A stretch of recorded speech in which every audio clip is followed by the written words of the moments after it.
Good afternoon, everyone. I'm Rick Courtney. I'm CEO of Essential Realty Partners. Essential is a national multifamily and build-to-rent specialist. We are a new firm that's founded by some crusty old veterans that have been patiently waiting for the market that we find ourselves in today, or the beginning of the market that we find ourselves in today. And so we're going to talk about co-GP funds today. They're a little bit different than a direct co-GP investment that you've heard from some of the panel members today about how they like to do direct investing as in what's called a co-GP JV. And usually these are larger check writers that write at minimum $5 million, if not typically $15 to $20 million checks. A co-GP fund is a little bit different than that. It allows some smaller family offices to get in and provide some diversity and scale and things of that nature. But I'm just going to give you a quick overview of it today. But before we even get into that, let's talk a little bit about the real estate market. I mean, we've all heard today things that are going on in it. And of course, we're tracking it. We've invested $1 million in our systems to track every maturity that's going on out there in the market. And when you're considering investing, whether it be a co-GP fund or any of the other options that we have available to us, it's important to know where you are in the market, because the market provides a tremendous tailwind. And if you look at all the great fortunes that have ever been made in the real estate business, most of them were very fortunate to have started during market downturns, and that's where we're at today. But let's see if I can get this thing working here. I got it. There we go. All right. So what is this? Negative 70%, negative 71%. What is this figure? This is transaction volume in the multifamily industry. And this is taken January over January. So how far has transaction volume fallen in the multifamily industry since last January? There's your answer, 71%. Why is this? Of course, interest rates, no surprise there. But we see this at the beginning of every cycle. And when the transactions fall, ultimately your valuations go down. You don't have 20 people bidding on a property, you got 4 or 5. There's no such thing as a best and final. All of a sudden you're finding the people that got money that can execute quickly are the ones that gobble up these deals. Now, another key number, we just looked at transactions are off 70%. What about values? All right, the same company did this right here. And this is an annualized value, but these are the cream of the cream of multifamily properties. In other words, the ones that the large insurance companies buy, they basically buy them for cash. These are same store sales year over year. The last number that came out in January, prices fell 4.8%. If you annualize that, we're on track to lose about 28% in value. These are some pretty shocking numbers, and will it ultimately shake out like this? Probably not. I've been in multifamily since 1984, and so I've seen some up and down cycles. I can tell you that these indices, there's none in the private market, but in the large institutional markets, they're out there. Back in '86, back in 2008, even not quite in 2000. Typically, they went down right at 30 to 35%, and then there was a bounce back. So anytime you have these kind of numbers that are coming across, what it means is that you're in a new market cycle. And we've all heard that real estate is cyclical. Usually it's caused by supply and demand fundamentals, but in this case it's the capital markets. And this is not, the supply and demand supply fundamentals are still in relatively good shape. They are weakening some. But really what is causing this market is a capital market reset. And what we're seeing really is just a reversion to mean. What we saw during 2000 to 2022 was just overheated buying. I mean, on a risk-adjusted basis, real estate shouldn't be trading at a 3 cap.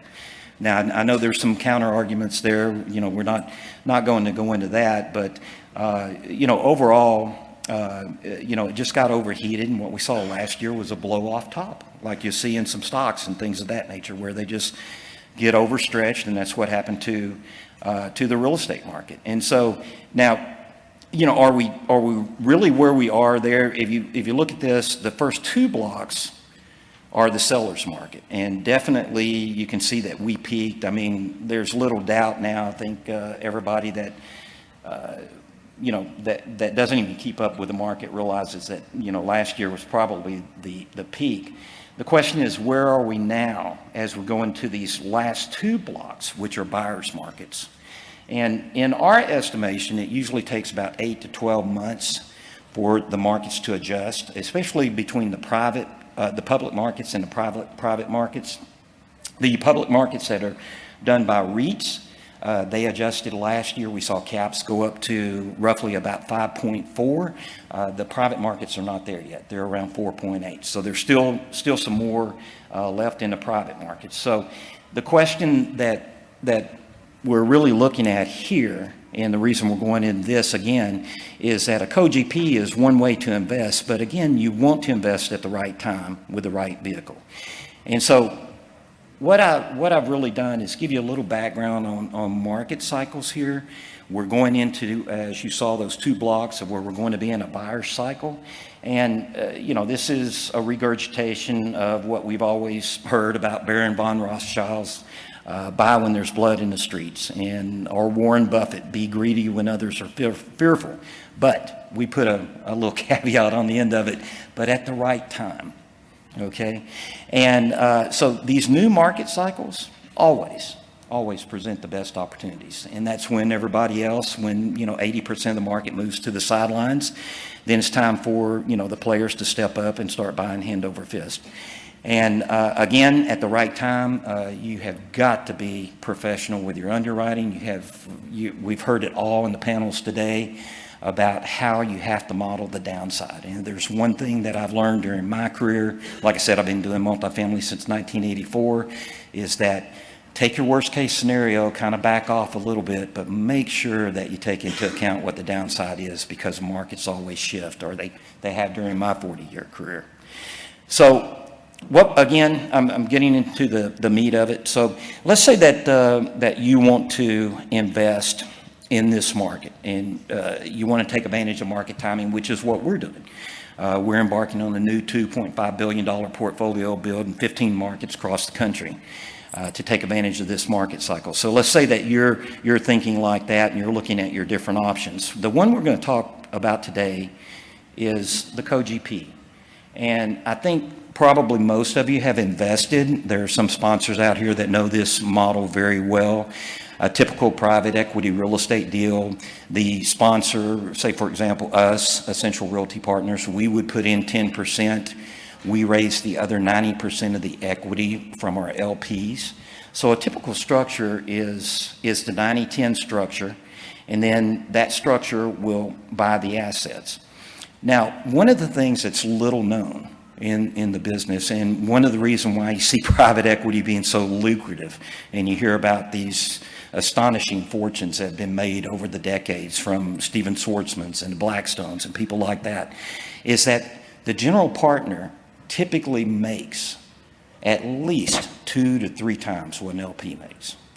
At least. And it's sort of a secret that's a little guarded. GPs don't want to tell LPs that I'm making 2 or 3 times what an LP is. And rightfully so, they do earn it. I'm not saying that it's just there, that it's given because of privilege. They have to earn that. But it's one of the reasons why private equity is so lucrative. So as you look at this structure, a typical deal, why do the GPs make 2 to 3 times what the LPs make? If you look at the bottom boxes there, you can see, if I point this thing, the box right here, you can see that a GP actually has 3 revenue streams. One, as I said, typically they put in 10% of the investment, so they're going to get their share of the returns on their 10% investment. They get fees for fund services. For example, they get an acquisition fee, an asset management fee, construction management fee, capital event fees. These are all earned services, and they're needed services to the fee. But take, for example, if we buy a $50 million property, we take a 1% acquisition fee. We have to compensate our acquisition team. Well, that's $500,000. A promote, and this is where things really get interesting, is a promote, or as some of you know this, carried interest. It's a disproportionate share of the profits that a GP makes as a performance incentive fee. In other words, after the LPs get a preferred return, then the general partner starts getting an increasing share of the cash flow and the returns. And so, it's a very lucrative type structure with 3 income streams. Now, on the other side, the LP, of course, they're invested. They have limited liability. They're passive. They get their income tax benefits and their share of the profits. Now, a lot of sophisticated LPs, guys that allocate on a regular basis, say $5 to $10 million, annually, $1 million a deal or something like that, they will do what's called side letters to get a little increase in the pref or a reduction in the fees, some of those things. Now, where the GP fund comes in is that if you can find a special situation or a sponsor who's willing to give up some of the GP commitments, you can get on this side where you can share in 3 of these and still maintain, as opposed to a direct investment, a GP JV, you can still maintain the passive level and also share in these items here.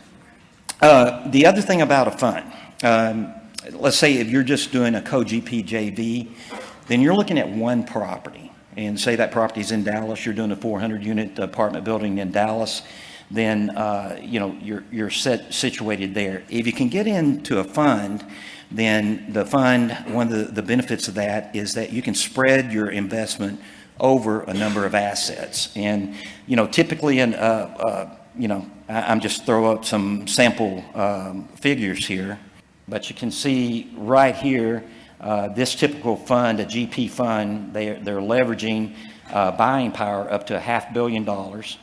They're targeting 10 to 14 geographically diverse assets and strategically balanced between what the asset business plan is, whether it's value add or opportunistic. And this fund also is giving you 45% of the carry. So what does this typically mean? Well, it means instead of making 15 to 18%, and we may be hard pressed to get those returns in the future, but it means you're probably in the 25 to 28% IRR range. And again, because you're in a fund, you're getting some scale of 10 to 14 assets, and you're also getting some strategic balance. And the way this works, again, is you can see that a GP fund, if it's structured by the sponsor, will come in on the GP side, and the GP will use that in several of its funds going across here, because each one of these 10 to 14 assets will be a separate deal. And the GP will, of course, bring in the LP equity on this side. But on your side, you're acting as a super LP, if you would. You maintain your passive nature. The GPs, are signing on the debt and owning and operating the asset and providing all the services, but you get the benefits there. And so it is it's a way to I would say hypo your returns and your diversification and your scale. Again, I'm just going to leave this up. I mean, this is, there's different strategies. There's 5 different strategies in typical, real estate, in the real estate sphere. And this one's just showing different target markets and showing you what you can do with the scale and the strategic diversification. So, again, this is just a high-level overview, but anyone that wants to talk more, I'm always open. As as Andres said, I've been a member of the Family Office Club for years now, and we're a community, and so no strings attached to come and talk to me